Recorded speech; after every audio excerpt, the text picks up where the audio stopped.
A hearty welcome to one and all. I'm Rohini Batwal from Google Education Society's Jerry Sibitku English Medium High School with 8th standard science subject, and the topic is disaster management. Students, can you recall? What do you mean by disaster? Second, what are the different types of disaster? Comment your answers in the comment section, students. Students, in the last year, we have already seen what are the natural calamities, what are the natural disaster. And now this year we are going to study only two. Let us see the first one, that is earthquake. So students, sudden vibration on the earth and shaking of the earth's surface ground is called an earthquake. This causes seismic waves leading to movement of the earth's surface like tremors, shaking, or it goes up and down. The shocks and waves from the interior of the earth spread on the surface in all the direction. And the central point of earthquake is the point above the epicenter on the earth's surface. Strong convulsions or waves at first reach to the epicenter, therefore major loss occurs near to that area. Shocks occur due to an earthquake can be mild or acute. On the earth, mild earthquake occurs in a large number than the intensified or runners. Every day earthquakes are noticed at some or the other places on the earth.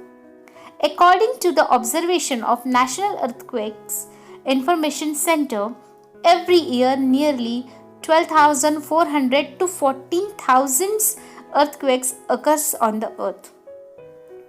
From this it is noticed that earth is continuously vibrating. The machine instruments which records the earthquake is called seismograph or seismometer, and the intensity is measured in the Richter scale. This is one of the mathematical measurement unit. There are mainly two types of seismometer is there.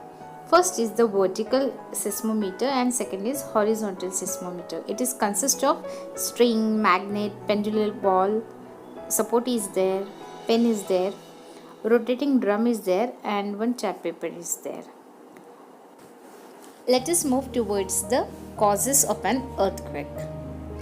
The first cause is volcanic eruption. Second is stress of big dams on the earth. Third is mining. Fourth is underground atomic tests. And the fifth is water percolates through the cracks of the earth. Due to tremendous heat, the water converts into steam. The steam form tries to come out from the loosened earth's surface, causing earthquake. Let us move towards the effects of an earthquake. So there is a loss of human beings, wild animals and pets. Economic loss at large scale, that is electric poles, pipelines, houses, buildings, roads, railway tracks are destroyed. Ecosystem destructions due to the loss of biodiversity. Direction of flow of rivers, streams changes.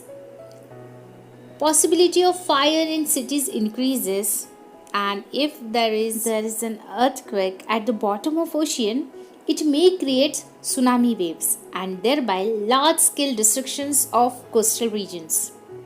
And the last is level of water table changes. So all these are the effects of an earthquake. So students, let us move towards what are the precautions to be taken at the time of earthquake. So students, if you are at your home, then do not get scared, and instead of running here and there, stand still at one place. Either sit on the floor or below the bed or any other furniture and cover yourself until the movement of earth stop. If there is no table or any other shelter, then sit in any corners of the room and cover your head by folding your hands around it. If you are in a vehicle or outside the house, then you have to park your vehicle at a safe place and sit inside it.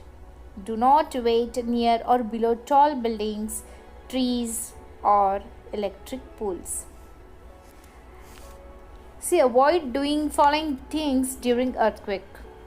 The first, avoid using lift in the multi-story building. Instead, use staircase.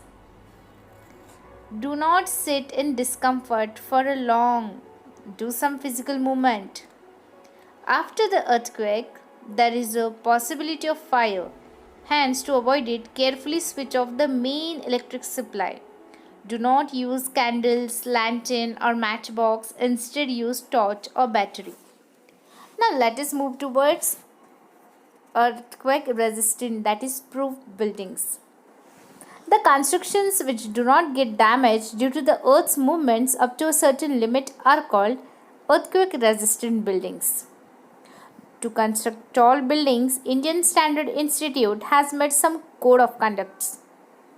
Buildings are constructed as per IS 456 and earthquake resistant constructions are preferred as per IS 1893 and IS 13920 ductile detailing of reinforced concrete structures subjected to seismic forces.